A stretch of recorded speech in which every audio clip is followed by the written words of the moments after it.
So thank you for being with us today. Today we have Dr. Nick Gerlich, the Hickman Professor of Marketing, but you are here because you are our most recent Professional Service Award winner. So thank you for being here. And so why don't you tell us a little bit about what it means to be a service provider, I guess you can say. So what does service actually mean to me?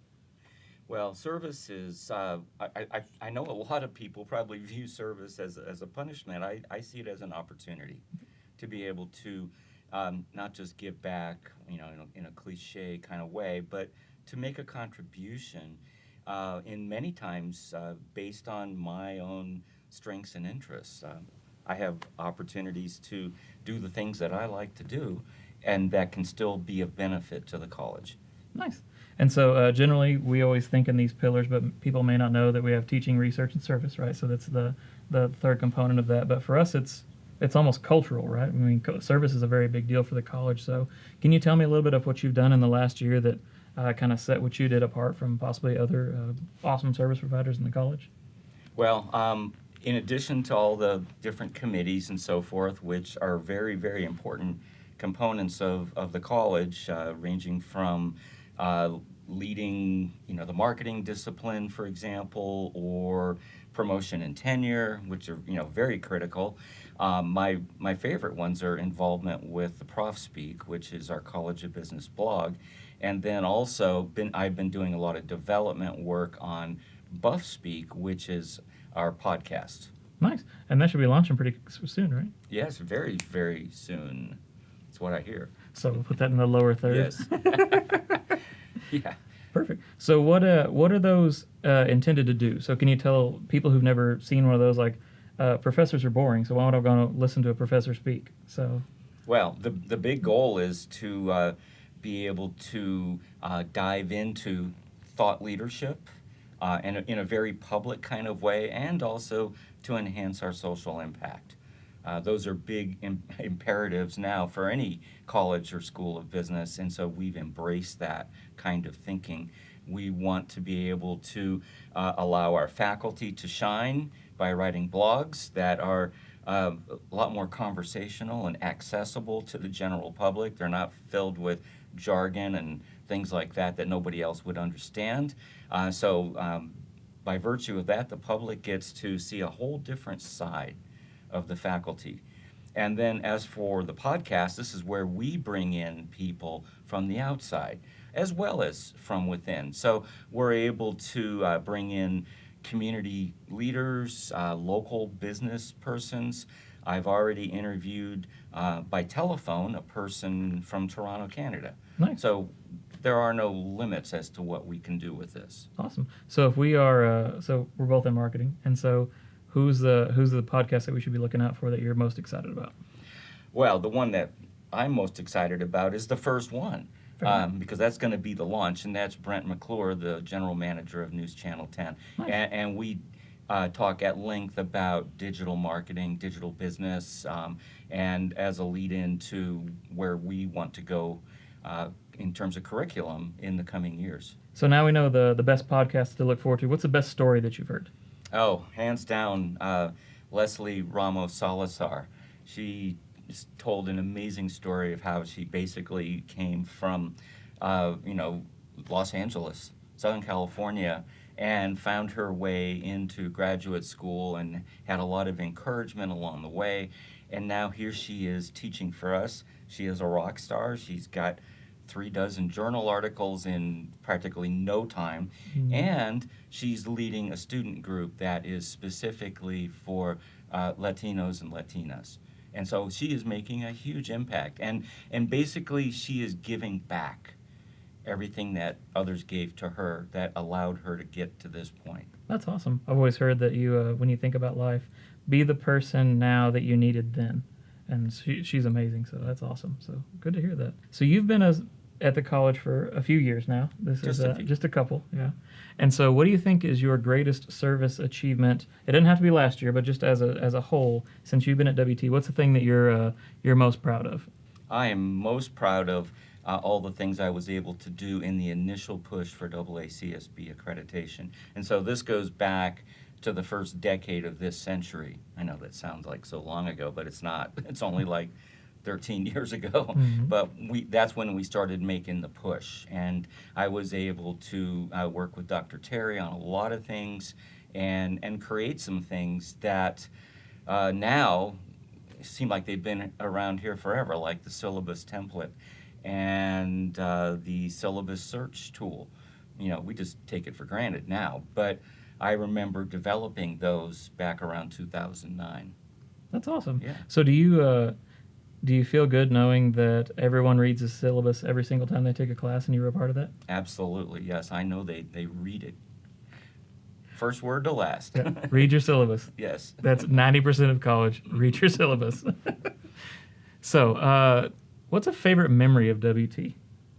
Like, what's your thing that you're like, if someone, so I'm a student, I'm coming here, and you're trying to talk me into coming to WT. What's the story that you would tell me? My story for prospective students is that WT is an oasis on the high plains. It is truly beautiful. You don't expect so many trees. You don't expect green grass. Whenever I bring out-of-town guests to my campus, they're blown away by how pretty it is. Not just the foliage, but also the buildings. The architecture has changed through the years, and so we have a nice collection of buildings that reflect architectural trends of the day. The College of Business, we're here in the Classroom Center. That is a nice mid-century building, and there's so many aspects of it that scream 1960s, which is exactly when it was built. And having been through the great renovation back in '07 to '09, I can say proudly, you see that floor there, that terrazzo floor? That's the only thing they saved when they gutted this place. They saved the floor, and that's the best part of it. That's really cool. And I hear Terrazzo's making a comeback, so we're about to be trendy. They're going to think that we did this. Yeah, we're on trend. It'll always come back around. So what's your favorite building on campus then? And there is a correct answer to that. It's the alumni building. Oh, of course, absolutely, yeah. Petrified wood is pretty cool. It's so cool. Yeah. I don't know the age of that architecture, but I couldn't tell you, but the materials are, a few million years old maybe? so they can hold up to the weather well. Mhm. So tell me, so we've mentioned that you've been at WT since it was 87? 89. 89. So can you tell me about 1989? What was it like to be newly minted PhD Dr. Nick Gerlich walking into WT? Because you're not from here, too. I guess we should address that.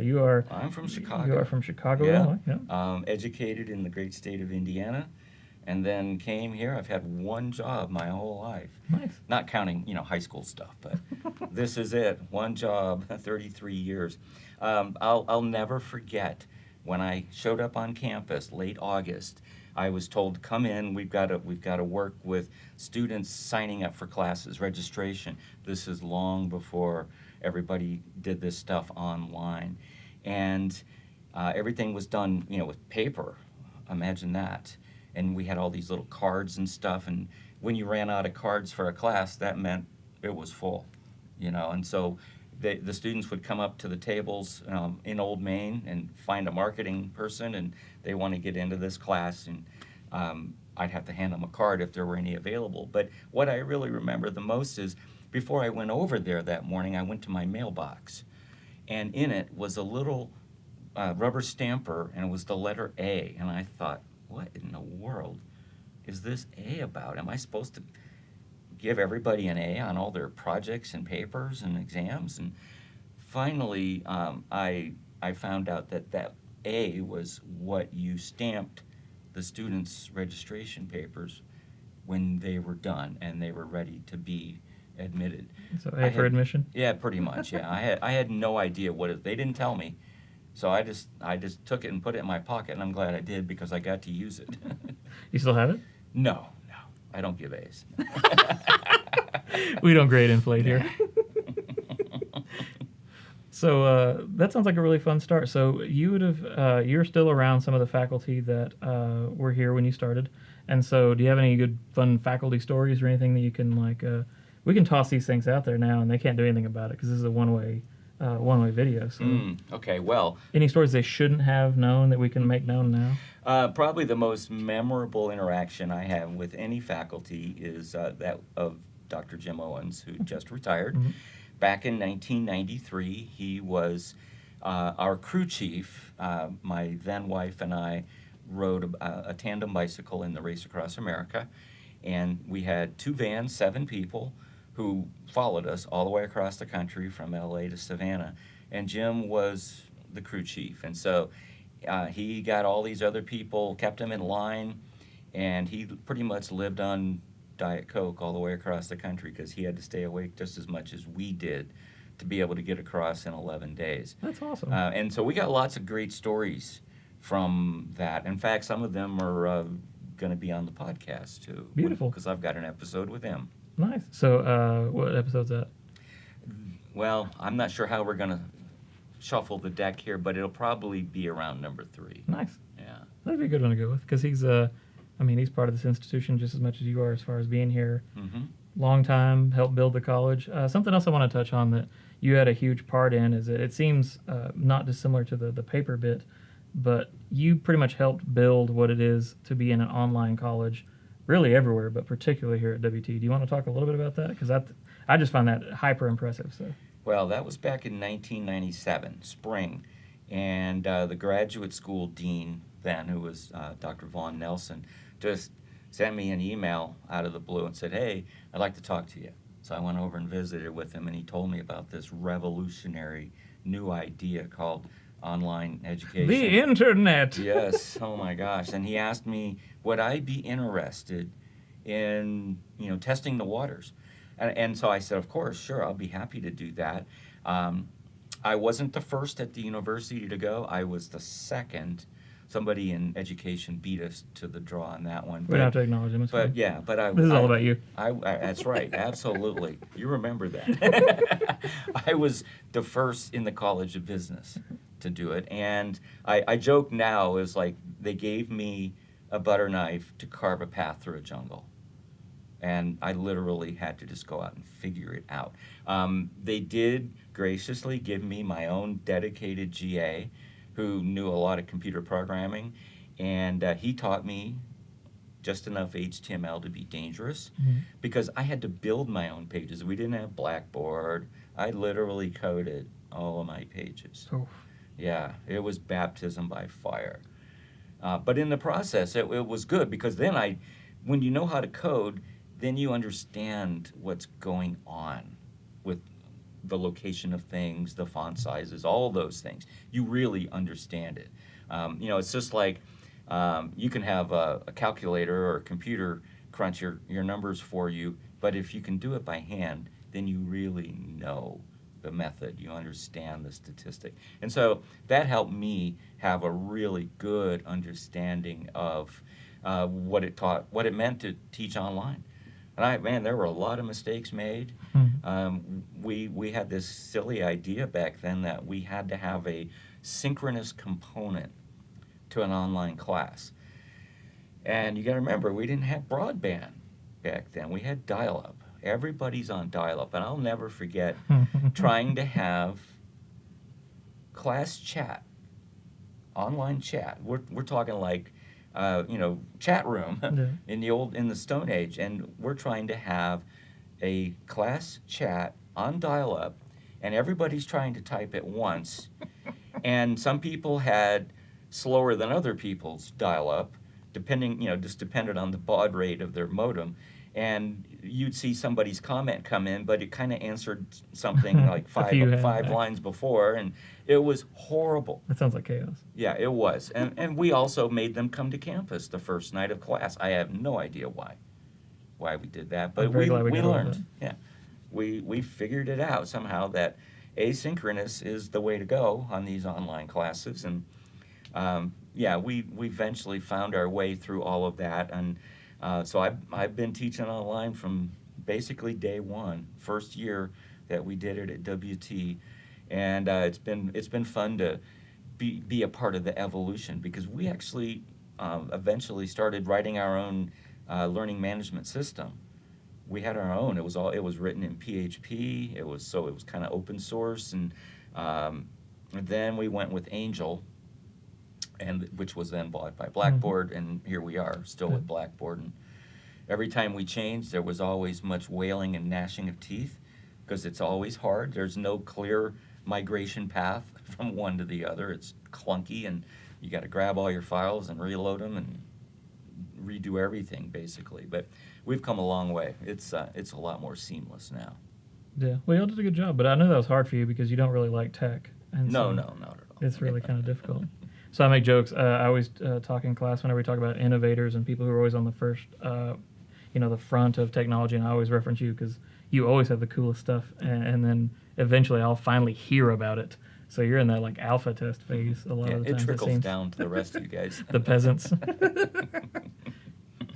So we've progressed a long way, but where do you see online education going? Like, what's the future in the next, year, 5 years, 10 years? I think we're going to continue to see a huge push on quality, because when we were the only one doing it there for a while, it didn't have to be perfect, but now everybody's doing it. Mhm. And so we have to be on our game.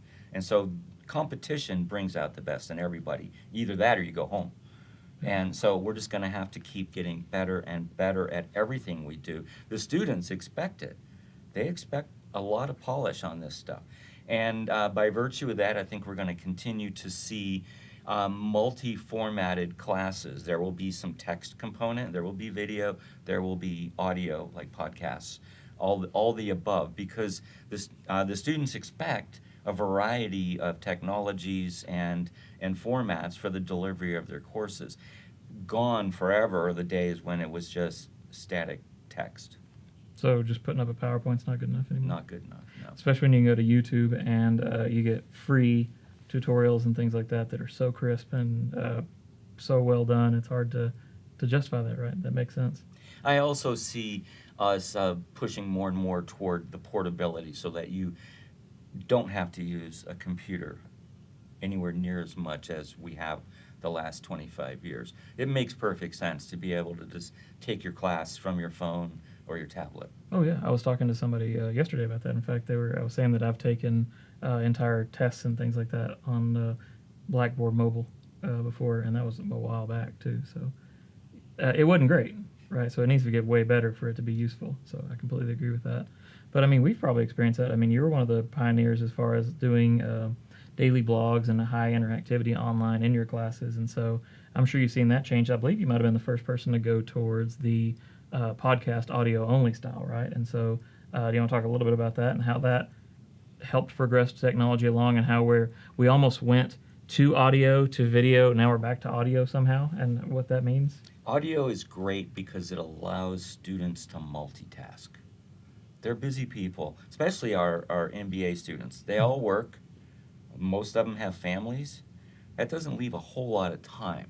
And so being able to listen to just audio, like while they're driving, while they're working out, whatever, while they're going to sleep, I'm sure I've put many students to sleep, it gives them one more way to be able to make good use of their time. And I know from this summer, teaching my MBA class, I wrote my blog 7 days a week for 4 weeks. I also recorded it. I put it on a third-party site called SoundCloud, which has a real handy app. And I was getting about 30 listens a day, and that's out of a class of 42. So that told me right there what the preferred modality was. It was listening or having to go somewhere, onto a phone or onto their computer to read it. And they would much rather just listen. Yeah. Oh, I'm right there with you. I switched over to audio only immediately after you did, because again, you pioneered it, and everybody's like, "Can you do it like that?" I sure can. It's way better too, because it's it's where it needs to be. It's where I'm at, and SoundCloud is a good platform they have an app. They make it work sufficiently well, so highly recommend it. So what's the next thing that you are going to do that I'm then going to have to follow? That's a good question. I'm going to keep pushing on the podcast route, the audio, but I want to add more polish to it because the students expect that. Just like we have our internal directive for continuous improvement, the students expect continuous improvement. They don't want to be interacting with 10-year-old technology. Yeah. They want it to be current. And so we got to work hard to stay current. I don't know if we'll ever get ahead of the curve, but hey, maybe we can at least keep up with it. Yeah. So I know you pretty well, just because I was a student and all that, and so I know you have a lot of hobbies that are really fun, but also some that kind of overlap with my interest too. So do you want to talk a little bit about some of your hobbies that are interesting? I got lots of hobbies. I love bicycling. I've ridden more than 400,000 miles as an adult. Been across the country twice and done lots of races and lots of tours, and it's enjoyment for me. And to be honest, I like just going off by myself and riding. It doesn't mean I don't ride with other people, but I like that alone time because that's when I clear my head. Yeah. And then I come home and I take notes real fast because I'll forget it. Yeah. But I get all these great inspirations out on the road. And it's only because I've unplugged from everything. Photography is another big one of mine. I really love my photography. Got it from my dad many years ago and let it go for a while and then picked it back up. And the objects of my photography are, in no particular order, Route 66, abandonment, and neon signs. Yep. I love neon signs, old signage, in a more general sense, but especially the neon.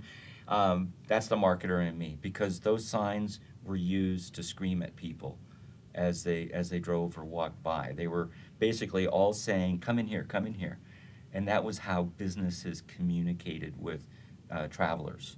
And so for me to be able to photograph these old signs, which I've counted, there's at least 12,000 still in existence in America, and I bet there's probably a few thousand more that I don't know about yet. Those are voices of the past. And my task that I've taken upon myself is to document as many as I possibly can in picture. And so I've got a huge collection. It's maybe not as good as what John Margolis did in the 70s, 80s, and 90s. And then his family donated all of his stuff to the Library of Congress. But I'm working on it. Nice. Yeah. And so you ride a lot and you take a lot of pictures. That sounds like that could be bound together in some way. Yeah, Is that right? yeah, probably so. I could stitch all these things together into one big cohesive unit. Okay. I'm trying to allude. You have a book, right? So Yeah. what's your book? Okay, I have two books actually. The first one was A Matter of Time, Route 66 Through the Lens of Change. I did all the writing on it. My co-author, Ellen Klinkel from Germany, she's a photographer as well. And so she did all the photography. I wrote 46,000 words in it. And it came out 3 years ago from Oklahoma University Press. Did pretty well. So, I'm not rich or anything. Not, Stephen King beat me by a little bit. Barely. Yeah, barely. Rounding It's error. close, yeah. But and then our second book just came out in May in Germany. And once again, I wrote it. Ellen did the photos. But this time, the book is in German. But not because I speak German. I can read a little bit, but Ellen's husband translated everything I wrote. Nice. And the book is for the German market. And so that's doing well also. That's awesome. And so since we could even get into a little lecture here, so you have different target markets, but they're a similar concept, but you need to change it up for that particular group. And Yes, I had to write it from the perspective of a European. And what's the attraction to come to America to drive Route 66? Because Americans do it for a different reason. This is part of our lived culture. Even if we weren't alive when Route 66 was, I was because I'm that old, but not everybody. But just about everybody under the age of 30 has seen the movie Cars at least 5 times, and that's about Route 66. And younger folks want to travel it just to see what it's all about and what it was like. Older folks do it for nostalgia. Europeans do it because they want to see America. I mean, it's not old for them. Yeah. We think about, oh my, Route 66 was christened in 1926. It's coming up on its centennial. Oh, 100 years is like yesterday in Europe, where they have 700-year-old cathedrals. Yep. It's nothing, but they want to come for the Americana. That's what they love. And so I had to write it from that perspective. There's no nostalgia for the Europeans coming here because it's not part of their lived history. That's awesome. And so you said you can read German a little bit. So now have you started reading your own books so you can learn German? Kind of like what's the Yeah. movie with Tom Hanks in the airport? Yeah, I've tried. I have to use my Google Translate app, though. So we've talked a little bit about service and what it means as a whole. So what it is for the college, how it's kind of a staple of what we have here. Last year, most likely, you do a ton of service, but the really big forward-facing marketing efforts are probably why you were able to edge out some amazing service people in the college. What do you think next year is going to have? So what's 22-23 for Nick Gerlich's service? Oh, the podcast is going to be the big one. I'll continue to work with the blog, Prof Speak, of course, but the podcast takes an enormous amount of time. Researching the individual, the guest, finding out more about them, what their field is, because I can't just go into the studio and ask dumb questions. I have to ask good questions that show that I know a little bit about what I'm talking about or what they're going to talk about. They're still the expert, but I can at least have a conversation with them. That takes a ton of time. And with our plans to have a new episode every 2 weeks, that's 26 a year.